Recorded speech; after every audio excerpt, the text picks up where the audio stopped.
Welcome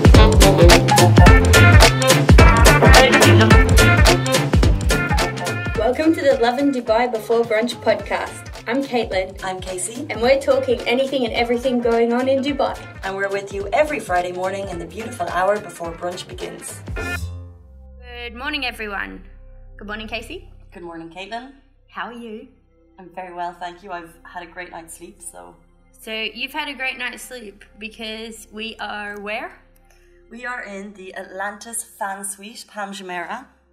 So this is a suite that Atlantis has created because it's celebrating 1 million fans on Facebook, and this suite is to thank the fans and essentially is a free suite for social media fans of Atlantis. Yeah, and it's very cool. So what they've done is they've kind of modified it to suit the millennial user. Not gonna lie, we struggled a little bit with some things at the start, but basically you'll find the walls are covered in different tags that people have tagged Atlantis in. There's like a huge Facebook thumbs up likes like button seat, and there's pictures describe. Everywhere. It's very phone based in terms of there's a stand for you to take live selfies on, and the mirror in the bathroom, oh guys, wait for this, has a TV screen behind it, but it's a touch screen, so it's like an iPad, and you can look at YouTube. So we've been watching Lovin Dubai YouTube videos all morning. And you can play Candy Crush. How fun is that? And all the shampoos and soaps are all Facebook branded, which I think is crazy. So it's very millennial, but a bit beyond that. There is a white marble tabletop as well, of course. You have to have that for millennials. I didn't even notice that. And it's epic. So you can also stay here free of charge. You just have to sign up with Atlantis the Palm and be a social media fan, which is cool. Did they just pick someone at random? Yeah, I think so. It's like a lottery. Oh my god, that's amazing. Exciting. So, that's one thing. It's Friday morning. It's also the beginning of Ramadan 2018. Ramadan Kareem. Ramadan Kareem to all of our listeners, and Ramadan Kareem to you, Casey. Thank you very much. There's loads happening, actually. QE2 is even hosting one, the ship. Yeah, so every venue is going all out for it with an iftar. Are they going to all out? I saw a rant actually on Reddit yesterday that said, what's with these websites saying a budget iftar is 150 dirhams? Mm-hmm. And I'm kind of inclined to agree. I think comparatively we thought that was cheap when we were writing our lists, but when you think about it, for an iftar and what the essence of an iftar is, it is quite expensive. It is quite expensive, and I totally agree with you. So all of the restaurants are putting together a big buffet spread and charging. So we did a list, and when we put together all our information, we just kind of based our prices on that. So there was below 150, 150 to 250, and 250 and above. But you're right, you've done a rant about the words lavish and opulent being used for iftar, and that's not the point of Ramadan. Is to enjoy a lavish spread, as these PRs are saying. So I agree with you. So we will be more mindful of that in our editorial decisions going forward. But it is an interesting conversation because you do see so many kind of hotels going all out in these iftars and suhurs. But then Ramadan's not about going all out. No, so hotels have been going all out, which is true. But what everyone remembers is that Ramadan is a time for giving back, and we see that hugely, especially over the last couple of years, of communities really getting together. I think the Ramadan sharing fridges is the best example of that. It started in 2016, and yeah, it's do you want to explain what it is? It's one of the best initiatives in the city because it means everyone in every area and from every walk of life can get involved, because they have these sharing fridges set up outside homes and buildings that are free for people, labourers, low-income residents to take from this fridge. So at iftar time, there's bottles of water and there's snacks in there so that workers can help themselves. And they have little signs on the door that in various languages that say, I'm free to take, please take what you need and enjoy. And it's so accessible. So what you can do is you can go onto the Facebook page, and it started up by an Aussie expat, I think. Yeah.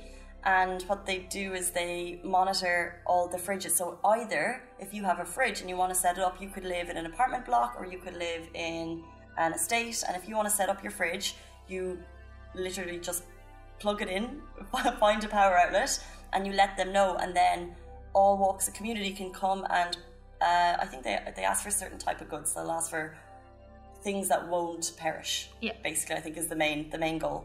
And so it's actually really easy. And then for charities in the city, so this is connected to Emirates Red Crescent, because I think sometimes people struggle to find ways to give back because there's certain red tape about how you share. Yeah, the only charities that are allowed to accept monetary donations are Emirates Red Crescent registered charities. This is just to prevent any kind of fraudulent things from popping up. But Ramadan sharing fridges is associated with Emirates Red Crescent, but also you can just buy food and put it in the fridges, which is so easy and straightforward, and then people can enjoy. And I think coming into this time of the year when it's like particularly hot, it's incredible. It was such a small idea that has, I think it's the one that people of Dubai have really latched onto and really gotten involved in. It's really, really cool. There's also a Google map with all the fridges on it, and we will be covering this extensively. There is an article on Lovin Dubai's homepage about how you can get involved if you want to help or volunteer to be a fridge manager. These are the people that operate the fridges, and then otherwise you can just fill them up as you see them when and where. But this is, it's a great initiative. And they actually put out a call to artists like a week or two ago, because they're like, let's make the fridges fun. Let's add to them, let's make them a little bit hip. And they called, I think they were looking for 10 artists to put their own spin on the fridges. So I think that's really cool. So speaking of charitable giving, we saw this horrific fire on Sunday morning. It ripped through Zen Tower. This was shocking, and the videos and photos of this were they were shocking.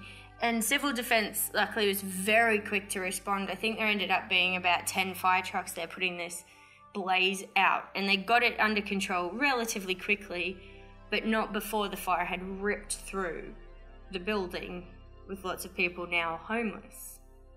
Yeah, I saw videos. I think everyone saw that first video. A guy was driving past and he shared it online. He wasn't driving, he was in the passenger seat. He was in the passenger seat. Just to clarify. And that video was really shocking, because we do see fires here, not more so than any other city, but I think when there is a small building tower, it's reported. So we do see fires here, but this one was quite shocking, the video. You could see that there was apartments ruined. And I think, so this is what you're getting at, is that Ramadan has started now, but I feel like the giving community started a little bit earlier, because people saw that and were shocked into action.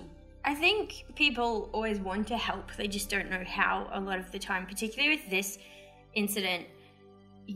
You couldn't just hand someone money, and we didn't know who Zen Tower residents were. There was no kind of central way to get in touch with them or help. So what happened was Wyndham is accepting donations in the form of clothing and goods for the residents of Zen Tower and offering them free accommodation for 3 nights, which is lovely. And so you can still donate if you want to go give some like lightly worn or new clothes to Wyndham, and they're distributing these to the residents of Zen Tower. But it's funny, because like you said, it's hard to know how to give back, and I think it's the same throughout the year, that if something happens to people in your area, I think you're more touched by it. And there was hundreds upon hundreds of messages, not to us, but just on a thread of that group, saying, how can I give back, how can I help, do people want to stay with me? People were offering their homes, because people know that there's kids in that tower, there's elderly, there's different ages groups, and there's people that need help. But a simple message on a Facebook group is, they can't, that's not giving back. So there needed to be something or someone to kind of bridge that and allow them to help. And I think Caitlyn actually hasn't mentioned, but she got in touch with Wyndham and she kind of asked if it would be possible for them to house some goods and to coordinate that, which they did, which is really, really cool. And they shared pictures on social media of the amount of goods that have come in, and it's really, really incredible to see the community come together like that. It's unbelievable how many people immediately drove down to Wyndham with bags full of goods, and particularly, like, I have to say, Dubai Marina Mums is a Facebook group, and a lot of conversation was on this one Facebook group. These mothers sprung to action. Yes. All their, like, newish baby clothes and clothes their kids have grown out of, toys, shoes, towels, linens, everything. These mothers just went out of their way, and they were saying, what else can I do? Does someone need to stay with me? They can stay with me. I live nearby. Like, I've got a spare room. And it was just, it gives me goosebumps to think about it, because these women just bent over backwards immediately to strangers. And I think that's part of the community spirit that does so vibrantly exist here, but I don't think we get enough attention on that in international press sometimes. Yeah, I agree with you, but I also think that people will spring into action maybe because they want to help, but they don't have another outlet, because it's not widely publicised. But there are ways for people to volunteer and get involved in. Like, I know the Special Olympics coming 2020 is looking for a huge number of people to volunteer, and then you have like the Al Jalila Foundation. They have a really cool. Have you heard of the superhero reading group? No. So it's in a hospital, and you can go in and dress as a superhero and read to kids in the hospital. Oh, I'm so down with that. What superhero would you dress up as? Yesterday is the Joker's not a superhero. I'm not mad up on my superheroes. What? I mean, do you want to go for the girl, or do you go for like... Well, the problem is I wouldn't want to go as a Marvel character, because I think unless you're in your face Marvel like Iron Man, you couldn't really do one of the more off-piste ones, because the kids wouldn't really get it. Okay. So to flip to DC, someone called me, said I had a bit of a Harlequin personality yesterday. That's not really a character you go to a kid's kind of party in. No, it's not. Batman though, he's fine. Could do that. Batman, I think Superman is just too boring. Basic. Yeah. There's not enough effort in his outfit. Back to the real life superheroes of the women of Dubai Arena. That was a really cool week. People were just so willing to share and give. It's really nice. It's lovely to see. I hope we see more of that. I really hope we don't see more fires, but I hope we do see more of this wonderful community. But what is a good point is that if you've seen the Zen Tower, it really was, parts of it were quite destroyed.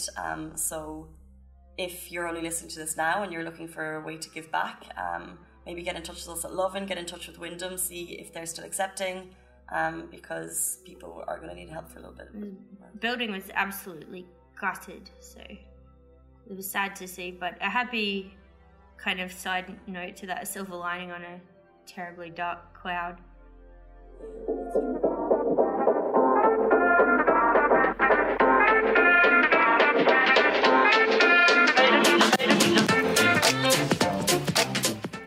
So, a huge story in the media which came out over the last couple of days. Have you seen it? It's videos of a wedding couple have gone viral. So I saw some of this, but I don't really understand why it's gone viral, because it looked just like a couple cutting a cake. Okay, so I'll explain it to you. There is an Emirati actor, Ahmed Kamis. He's well known, and his beautiful wife, she's a TV presenter. Her name is Mashal Al-Shahi. And it's their engagement party, and the videos are of them dancing and feeding each other cake, and basically as soon as these videos went online, I think they were shared by guests at the wedding, and you know, they're not professionally done or anything, it's just kind of at a wedding party, the couple enjoying themselves and having a good time. And because of the massive negative reaction on social media to these videos, the Fujairah authorities got involved and actually spoke with the couple, and then tweeted about it and made a statement and was reminding everyone of UAE traditions and to respect the values. So why was there a massive reaction to this though? Well, it's interesting because since we shared the story, a lot of our so Lovin Dubai does have more Western following, so there's a lot of people being like, I don't see the problem with this, these videos are fine. But I think that's the balance of, it's not really us to say whether these videos are fine or not, because we're not locals to the UAE. So what were they saying, what acts were offensive? Well, so let's say, some people who took it lightly but basically said, okay, this is fine, the couple can do what they want to do, but don't be sharing these videos on social media. Was it inappropriate? Were they kissing? No, they weren't kissing. They were dancing, feeding each other cake, enjoying each other's company. They looked really in love. You can see the video on our Instagram. They were very affectionate, touchy-feely. Oh, there's the problem then. Yeah, they weren't kissing, but they were a man and wife, you see, they're not man and wife, but they were in each other's arms, it looked very close, very connected. He was looking at her, with love. I thought, they looked like super, super cute, but I mean, that's not up to me whether to say that it's okay for that to be shared on social media, because it's not my business. It might have a bit more of a sensitivity because it was so close to the holy month of Ramadan too. I'm not sure. I think if it's UAE traditions and values, and people need to be reminded to respect those, and they're public figures, so they're supposed to lead by example, I guess. They didn't get in trouble per se, though, did they? They just got spoken to. I say spoken to in quote marks. I believe that was the phrase used. Yeah, they were spoken to kindly, I believe. So it was kind of like, hey guys, let's... But the thing is, they didn't share the videos. But what I could see on their social media was just a beautiful picture of her, a beautiful picture of him. They didn't share the videos of them, of their dancing. So they were at a private engagement party, and then someone else shared the footage of them. So I think it's the fact that the videos were shared online that kind of crosses the line. And it went viral, so got particular public attention, which is dangerous. Mm-hmm. So, let's say, for example, you remember Logan Paul? Oh, do I remember Logan Paul? I sure do. So, he shared a video. Now, he went into it intentionally. He was one of the biggest YouTubers in the world, and he went into that suicide forest in Japan, and he came across the body. And okay, he intentionally shared the video, but I think it's the thought process behind the sharing of the video that he didn't intend. I actually watched the start of the video, and he was intending to go to that forest with the point of actually educating people about mental health. He didn't do that at all, but that was his intention.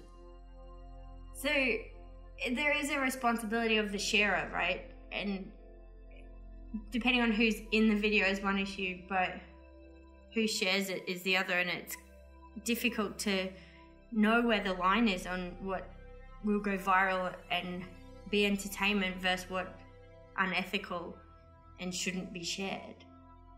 There are some pretty clear distinctions sometimes, but I think people miss the mark occasionally.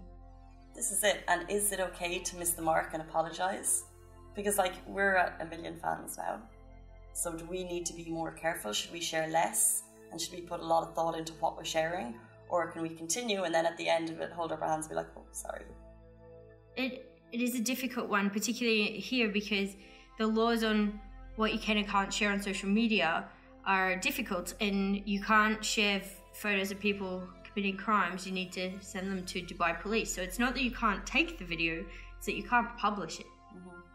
So there's this grey area there on how, obviously not with the crime thing, there's not a grey area, but things like accidents and fires, and the man who took the video of the fire, then is he going to get in trouble, This is Zen Tower fire? Yes, mm-hmm. So is he allowed to post that, and we operate as a media company, so we issue warnings on avoiding areas and for safety, but the regular Joe shouldn't be sharing things and trying to just publicize. Yeah. But the whole point of Twitter is to share news quickly. This is where we get so many of our links. And if something like that is happening, if he hadn't shared the news, then we would, because that's how we picked it up. So we saw smoke billowing. Our office is a JLT, and we looked across at the marina and we saw smoke going the whole way across because it was that really, really windy day. So we jumped onto Twitter and we found this video. And through that video, the story developed throughout the day. And then through the story developing, the marina residents became aware of it, and that started the snowball effect of sharing, giving, getting in touch. That started the snowball effect of the restaurants nearby. So Mighty Quinn's jumped up and said, people come to us, use our coffee, use our Wi-Fi. And it's because people were sharing the news online. And if people aren't sharing the news and sharing the updates, then the story doesn't develop in the same way. As long as it's within the law, though. Yes. This is the important thing. 100%. We also have a series coming out in Ramadan, which is pretty exciting. It's called Blessed in Dubai. Have you heard about it, Casey? I have heard about it. Everyone's talking about it. This is a Lovin Dubai project, but I am not working on the project in Lovin, but I sit beside Caitlyn, of course, and there's 2 or 3 people that have been putting a lot of work into this, and I saw the first cut of the final cut yesterday, and I have to say you guys have done a really, really good job. I'm so excited for these to go live. We have this great talent. So Honey went live last night, and he's this guy who's lost 60 kilograms. Like, it's unbelievable, and you wouldn't know to look at him that he's lost that much weight. He's very like lean and toned, and we've got these stories. I'm so proud. We've managed to get some tears in the office from these beautiful stories. Like the people that came out and shared their wonderful stories with us is just inspiring. And what's the purpose of Blessed? So it's to show that in Dubai anything is possible. So it's people who have overcome things and achieved the impossible, or who have done things in Dubai they couldn't do anywhere else. So it's wonderful because we've got kind of the career woman angle, and we've got the guy who quit his job to chase his dream, and then we've got the family who had a little girl that was born deaf, and you know, so it's all these really wonderful stories by these lovely people. And it's just, honestly, I can't recommend these people enough, like their stories, and trying to do it justice to tell these stories has been a real challenge, because I want to make sure that their stories are told right. But I think it's good. I think everyone should tune in. I love that you gave a little snippet of one of the stories, but you didn't give the ending of it, so it's kind of exciting. Cliffhangers. But, and this is going to sound so corny and so cheesy, but I don't care. I genuinely don't think any other city in the world is ready for the like, it's, anything is possible. I don't think you can say that in any other city and truly believe it. I think Dubai is the perfect city for this, because people are coming from all over. The stories are so varied, and people genuinely feel blessed to be here, and they feel that anything is possible. It's incredible, these parents who say they say they genuinely feel blessed to live in Dubai and the opportunities that the city's given them, even though their child has, you know, one has a disorder, a congenital heart defect, sorry, not disorder, and another little girl was born deaf. And so these parents are so positive, and you know, they say how difficult it can be having a child with something like this, but they say living in Dubai, it makes it easier or better, and I think that's wonderful. And anything else about Blessed? Where should I go and watch it? So check out our YouTube channel would be the easiest one, but it will be hosted on the website on all social pipes. So you can see it on any Lovin Dubai channel. Now these will be launched one every 3 nights. So Honey went live last night. Sunday night will be the Villa Fuerte family, which is the little girl Grace, who was born deaf. She's 3. She's so cute and a little bit naughty. Someone I saw, she is so cute. She's a little bit naughty though, but that's okay. Yeah, in a cute way. But these are great stories. So there's one every 3 days. Check out Lovin Dubai on YouTube and let us know what you think. Yeah, and that's Blessed. And we have a whole, so we are, what date are we in now? We're in the middle of May, but the holy month of Ramadan has just started. And of course, we're going to be back next week. But what are you looking forward to most about the month of Ramadan in Dubai? I love the community spirit, the sharing fridges, and the zakat and giving back element. I think it's not restricted to Muslims through the month. I think everyone in the city gets behind it, and that's wonderful. I totally agree with you. Yeah. Is that your answer too? What about a lavish iftar? A lavish iftar. No, I've lived here for 5 or 6 years, and when I moved over, I didn't understand Ramadan. I didn't realise that people get behind it as much as they do. And now you see that people are kinder, people are more thoughtful, and I don't think it's just Muslims. I think the whole city, like you said, gets behind it, and it's a chill time. Nothing's rushed. It's a nice month to be in the city as a resident. I really do think that. Well, I think everyone should have a wonderful month and a great week, because we will be back next Friday and every subsequent Friday. So have a fantastic week. Yep. Enjoy some iftars. We're also calling for this week and for the next couple of weeks. This is the before iftar brunch. Before iftar brunch. Oh, no, before iftar.